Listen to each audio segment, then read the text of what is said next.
back to my channel. If you're new here, hi, my name is Shannon. I am a full-time online reseller, which means I resell items that I get at thrift stores, yard sales, estate sales, bag sales at thrift stores, things like that for a profit online on sites like Poshmark, eBay, Mercari. My main sites are Poshmark, eBay, Mercari, and Facebook Marketplace, but I am also on Etsy and Depop. Is going to be some tips for getting started into reselling in 2021. So a little background on me, I have been reselling technically since 2017, but I've been full-time for, I'm going to say a year and a half, technically 2 years, but I took a 6-month break and went back to work. That's a whole other story for another day. My reselling journey has been fun, full of challenges, and I wouldn't trade it for the world. So here we are in September 2021, almost October, and I wanted to share some of the things that I've learned and some tips with you guys. But I have so much to say on this topic that I could go on and on. I've learned a lot over time. I'm still learning every single day. I'm currently trying to kind of figure out how to scale up my business, and that's a whole other video for another day. Today is just about getting started. So number one, I would start by selling your old stuff. So I would start by, also I have notes here if you are wondering, I'm looking down at those. So with any business, you're going to have costs. So I would start by utilizing what is free. So what I mean by that is looking in your closet, seeing what you're not wearing anymore, what is in your closet that you haven't worn in like 6 months to a year that you can list online for free. This requires no cost to you. You already have these items. They're just sitting around. So I would start by selling your old stuff. And along with that, I wrote a note here. I would recommend starting on Poshmark. Why would I recommend starting on Poshmark? It's free to list. It's free to ship. There's no shipping cost to you. And it's also super easy to ship. You don't have to deal with the weight of items such as on eBay or Mercari or Etsy, which all of those you need to know the weight of the item. Super easy, just a priority mail for Poshmark. That's all you have to deal with. And it's super easy and you can just get things in the mail. Also user-friendly, so you can figure it out very easily. There's tons of videos online. I have a video about how to sell on Poshmark for you guys. I will link it in the description. Number two, my second tip is, so with any business, you're going to have to invest money. I think a reason that a lot of people look at reselling as a really easy and great business to start, which I also did for myself too, is because of the low cost of starting. So a lot of businesses you think of, like a restaurant, for example, or any of those, have so many overhead costs. There's like paying staff, there's leasing a place, there's all of those things. With reselling, you can literally start it in your own home, which is why I love it and a lot of people do. And also the costs associated with starting thrift store costs are super low. So going to the thrift store, buying things for $1, flipping it for 25, super low cost. However, even though it's a cheap business to start, you will still lose money in the beginning, most likely. For me, there's going to be lots of items that you will thrift that won't sell, that have sat for years even, if you don't redonate them or send them to ThredUp, for example. So even though it's a cheap business, just know in the beginning that there is a chance that you might lose money if you are going out and spending it on your business. These things are mistakes and lessons learned that we all go through.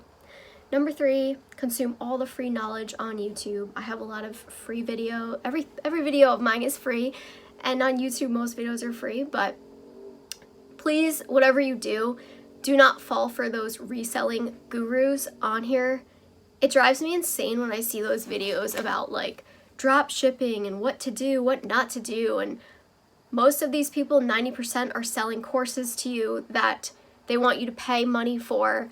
And the knowledge can be found for free. And most of those people, not for nothing, are not actually that successful of sellers. They're just successful at selling courses. Watch, what's her name? Her name's Madison on YouTube. I'll try to remember and put on the screen. Cruel Mind, Happy World. She just did a video on this recently and I absolutely loved it. Talking about kind of these like gurus selling courses, and it spoke to my heart because it's something I've been thinking about for a long time and how aggravating it is. Everything you need to know can be found for free on YouTube. I have learned everything I know for free on YouTube. Brands to pick up, what not to pick up, how to like look up, research brands, everything I have learned for free. I wrote underneath that, If it seems too good to be true, it is. You will have to put in the hard work. If anyone makes it seem like that's not true, they're lying. So that goes for any of these reselling channels on YouTube that you find when you're a beginner and you're just trying to like soak up all the knowledge. If anyone makes it seem easy and like it's like I'm making $50,000 a year, you can do it too. Like most of those, they're not it. Search brands, keep up with trends, and check sell-through rates. So a lot of this is also going with YouTube, learning brands, knowing which brands are selling well, knowing which specific items of what brands are selling well, because 𝗵𝗶𝘀𝗄𝑔𝑒, for example, is a brand that there's lots of brands underneath 𝗵𝗶𝘀𝗄𝑔𝑒, lots of sub-brands, and some of them do better than others, some of them sell for more than others, etc. So knowing all of that, it takes time. It doesn't come overnight. I've been reselling for like years and years, and I'm still learning every single day. All of this goes along with, honestly, watching a lot of YouTube. And I watch a lot of YouTube for that exact reason, because I like to stay up to date, always be learning every single day when I'm listing, which I list on this wall right behind me. Every single day when I'm listing, I have thrift haul videos running in the background, what sold videos. I watch all my friends on YouTube, and I consume all of their knowledge. Tip is so incredibly important. I cannot stress enough. Know your numbers. Know your numbers. In the beginning, I did not know my numbers at all. What I mean by this is your financial numbers. So this includes both business and personal. Keep track of everything meticulously. Everything.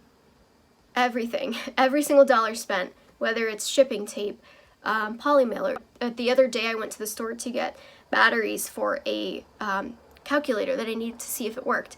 I added that to my business expenses, which does negate from my profit at the end of the month, but it is also a tax deductible business expense. So if you have questions about that, contact your tax professional. Every single cost, both business and personal, you should be keeping track of meticulously. So for me, a lot of the hard part of doing this full-time has been keeping track of finances, which include personal. In the beginning, I realized I had way too many personal finances, so I'm still trying to get those lower and lower. But basically, long story short, I have a Google spreadsheet, and I keep track of literally when I spend money on coffee, when I spend money on anything, all my bills. I know exactly how much my bills are. I know exactly how much my average profit is per month, and I know exactly how much an average, because it does vary, of how much I have left over at the end of the month to put into savings. You should have an emergency fund always, and especially if you're getting into this full-time. Honestly, do I think you can succeed at this business full-time without knowing your personal finance and having a control over that? I do not. You need to know what's coming in and going out all the time. I can't stress that enough. I also wrote underneath that, don't kid yourself. It hurts to take away from your profit, but you need to know your honest numbers.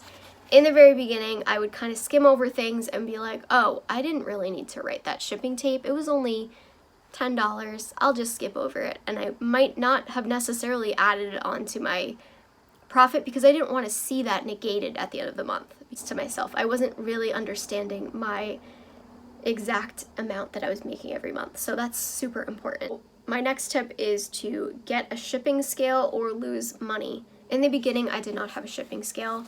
And a lot of this only really applies if you are going to sell on any of the sites that require a weight of the item when you're selling it. So eBay, Mercari, Etsy, Depop even requires it, I believe. Facebook Marketplace stuff. If you are on Poshmark, I think if your order is over 5 pounds, you have to get a new label. So you still need a shipping scale in the very beginning. I got a cheap scale off Mercari. It's just a kitchen scale. I need something a little bit bigger, but it works for now. And it was only like $15. I lost a lot of money on shipping before that because I was just guessing how much things weighed.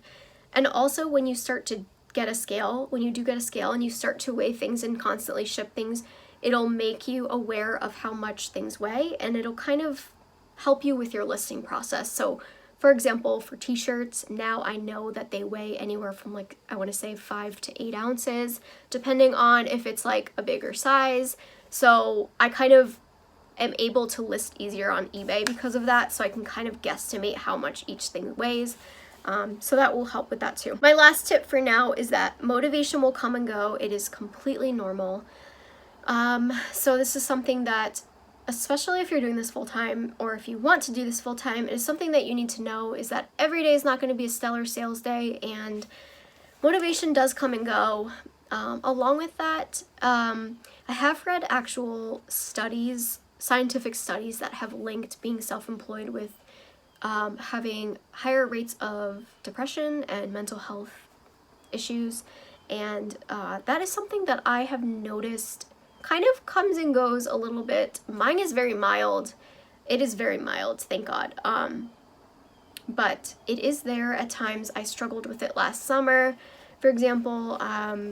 It is just something to be aware of, that if you are the type of person that kind of needs a lot of social interaction and needs a lot of kind of like going somewhere every day, doing something every day, this is probably not the job for you. I am not like that. I am an introvert through and through, and I don't need to talk to people for days. I'm happy with that. Like, I don't need that. So for me, this is the perfect job. However, even with me being an extreme introvert and someone that doesn't need a job like that, I still struggle sometimes with the job being so lonely, and just having to get up and do things for yourself every day, such as, you know, doing your listings, doing your shipping. No one's there to tell you what to do. You have to do it yourself. I live by to-do lists. I scratch things off, and if I don't get them done, I add them to my next day's to-do list, and either way they get done. And I'm really, really self-motivated and very meticulous about getting things done. So if you're not that type of personality, I don't know if being self-employed will work for you, but you can always resell as a hobby. A lot of these tips will also apply to just doing this as a hobby for fun, for extra money. So I hope these tips helped you guys. I will hopefully do a part 2. This was just skimming the surface because there's so much I can say on this.